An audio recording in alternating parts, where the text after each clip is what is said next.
안녕하세요. K-드라마 팬 여러분, 감동과 역경을 이겨낸 위즈가 한국의 국민적 아이콘을 만든 가슴 뭉클한 이야기에 빠져들 준비되셨나요? 이번 영상에서는 박보검의 눈물과 빛으로 가득한 여정을 함께 탐험해볼게요. 어린 시절 어머니를 잃은 깊은 상처를 동력으로 삼아 전세계 수백만 관객의 마음을 사로잡은 이 청년의 이야기입니다. 어떻게 상처받은 소년이 한국의 국민 왕자, 이상형 남친, 그리고 국민 사위가 되었을까요? 그의 인생 한 페이지를 함께 열어보겠습니다. 박보검은 1993년 6월 16일 서울 목동에서 3남매 중 막내로 태어났습니다. 그의 이름, 보검은 귀한 보검이라는 뜻으로 한 목사가 지어준 이름으로 마치 그의 빛나는 미래를 예견한 듯합니다. 하지만 보검의 어린 시절은 결코 순탄하지 않았습니다. 초등학교 4학년 때 그는 인생 최대의 고통을 겪었습니다. 바로 어머니의 죽음이었습니다. 이는 어린 보검에게 큰 충격이었고 그의 어린 마음에 채울 수 없는 빈 공간을 남겼습니다.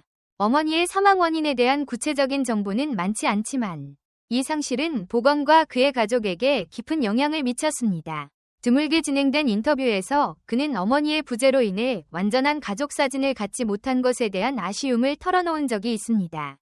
이 고통은 개인적인 상실에 그치지 않고 그가 삶의 순간들을 소중히 여기고 연기를 통해 사랑을 전하는 원동력이 되었습니다. 보검은 기독교 가정에서 자랐으며 신앙은 그가 어려운 시기를 이겨내는 정신적 지주가 되었습니다. 그는 교회 합창단에 참여하고 어릴 때부터 피아노를 배웠습니다. 이러한 활동은 그의 예술적 재능을 키울 뿐만 아니라 음악을 통해 위안을 찾게 해주었습니다. 그 멜로디 속에서 보검은 마음의 상처를 치유하고 삶의 목표를 발견했습니다.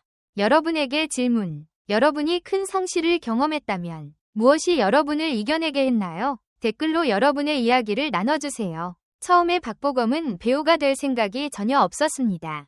그의 꿈은 싱어송라이터였습니다. 16세 고등학생 시절 그는 자신이 노래하고 피아노를 연주하는 영상을 촬영해 여러 연예 기획사에 보냈습니다. 그의 음악적 재능은 빠르게 주목받았고 여러 곳에서 러브콜을 받았습니다. 하지만 예상치 못한 제안이 그의 인생 궤적을 완전히 바꿨습니다. 한 기획사에서 연기를 시도해보라는 제안을 한 것입니다. 연기로의 전환은 쉬운 결정이 아니었습니다. 보검은 경험이 부족해 불안했다고 밝혔지만 자신을 믿고 새로운 도전에 뛰어들었습니다. 2011년 그는 영화 블라인드에서 조연으로 데뷔했습니다. 비록 작은 역할이었지만 그의 밝은 외모와 자연스러운 연기는 관객들에게 강한 인상을 남겼습니다. 여기서부터 박보검의 화면 정복 여정이 시작되었습니다. 그는 드라마와 영화에 꾸준히 출연하며 재능을 입증했습니다. 2014년 그는 사극 영화 명량에서 조연으로 출연하며 주목받았습니다. 이 영화는 당시 한국에서 최고 흥행 기록을 세운 작품이었고 보검은 유망한 배우로 인정받으며 더 큰 기회를 얻었습니다. 2015년은 박보검의 커리어에서 중요한 전환점이었어요. 드라마 너를 기억해에서 정선호 역을 맡아 완벽한 외모 뒤에 섬뜩한 사이코패스 면모를 숨긴 변호사를 연기했습니다. 이는 평소의 따뜻하고 맑은 이미지와 완전히 다른 역할이었죠. 그의 날카로운 눈빛과 미소는 소름 끼치도록 강렬했고 그가 단순히 잘생긴 배우가 아니라 진정한 실력파임을 증명했습니다. 이 역할로 그는 제52회 백상예술대상에서 신인나무상 후보에 올랐고 착한 남자 이미지에서 벗어나 연기의 다양성을 보여줬습니다. 너를 기억해가 발판이었다면 응답하라 1988은 박보검을 스타덤에 올린 작품입니다. 이 인기가족 드라마에서 그는 수줍지만 따뜻한 마음을 가진 바둑 천재 최택 역을 맡았습니다. 최택은 덕선, 해리, 과정환, 류준열과 함께 K-드라마 역사상 가장 논란이 된 삼각 로맨스 위 주인공이 되었습니다.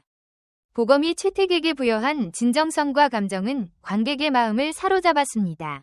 이 드라마는 최고 시청률 18.8%를 기록하며 당시 케이블 드라마 중 최고 시청률을 달성했습니다. 이 역할로 그는 국민 오빠라는 별명을 얻었고 KBS 연기대상에서 최우수 연기상, 백상예술대상에서 가장 인기 있는 배우상을 포함한 여러 상을 수상했습니다.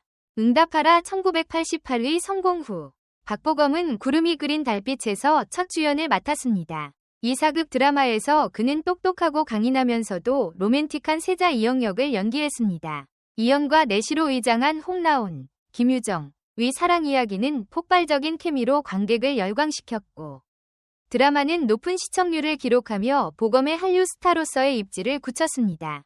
구름이 그린 달빛은 상업적 성공뿐 아니라 보검에게 국민왕자라는 타이틀을 안겼습니다. 그는 아시아 전역에서 사랑받으며 탑 차이니즈 뮤직 어워드에서 최우수 해외 아티스트상, TV10 어워드에서 아시아 스타상을 수상했습니다. 특히 그는 OST곡 내 사람을 직접 불러 가온 뮤직 차트 3위에 올랐고 그의 음악적 재능을 다시 한번 입증했습니다. 2014년 박보검은 또 다른 큰 시련을 겪었습니다.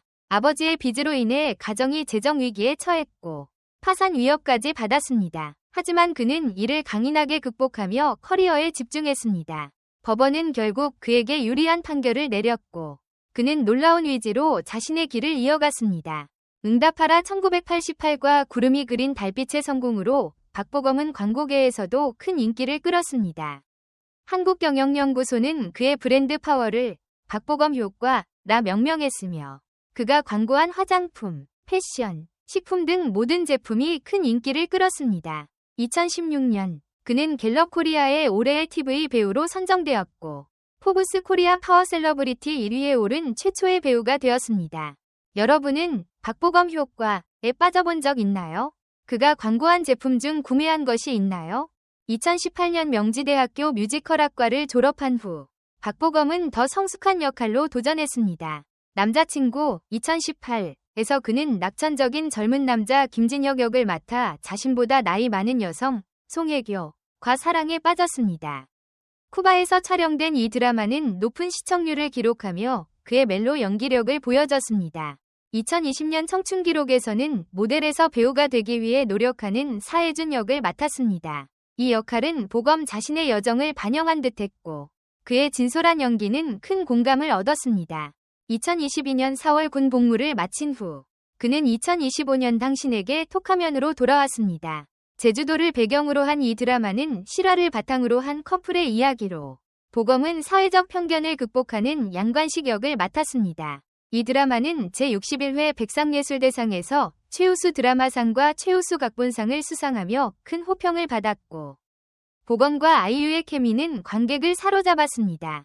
당신에게 톡하면 보셨나요? 어떤 장면이 가장 인상 깊었나요? 박보검을 영감의 아이콘으로 만든 것은 그의 연기나 외모뿐 아니라 따뜻한 마음과 강인한 정신입니다. 어머니의 상실, 재정적 어려움, 연예계의 압박에도 그는 늘 밝은 미소와 겸손함을 유지했습니다. 그는 자선 활동에 적극 참여하고 팬들과 소통하며 자신을 지지해준 이들에게 감사함을 전합니다. 그의 친근하고 진실한 성격은 동료와 팬들에게 사랑받습니다. 김유정, 송혜교, 아이유 등 동료 배우들은 그의 프로 정신과 진심 어린 배려를 칭찬했습니다. 국민사위라는 별명은 그의 외모뿐 아니라 인격에 대한 신뢰를 보여줍니다. 박보검의 어떤 점이 여러분에게 가장 큰 영감을 주나요? 댓글로 나눠주세요. 2025년 박보검은 스포츠 코미디 드라마 굿보이에서 낙천적인 윤동주 역으로 활약하며 새로운 사극검 붉은 늑대의 전설 출연을 논의 중입니다. 이는 그의 새로운 모습을 기대하게 합니다. 박보검의 여정은 재능 있는 배우의 이야기에 그치지 않습니다. 이는 끈기, 감사, 사랑의 교훈입니다. 어머니의 상실과 재정적 어려움을 딛고 그는 한국의 아이콘이 되어 전 세계 수백만 명에게 영감을 주었습니다. 그는 삶이 쓴 레몬을 던져도 이를 달콤한 귤로 바꿀 수 있음을 보여줬습니다. 당신에게 톡하면처럼 말이죠. 이 감동적인 여정에 함께해줘서 고마워요. 박보검의 어떤 역할이 가장 기억에 남나요? 댓글로 남겨주시고 좋아요, 공유, 구독 잊지 마세요. K드라마와 사랑하는 스타들의 흥미로운 영상을 놓치지 마세요.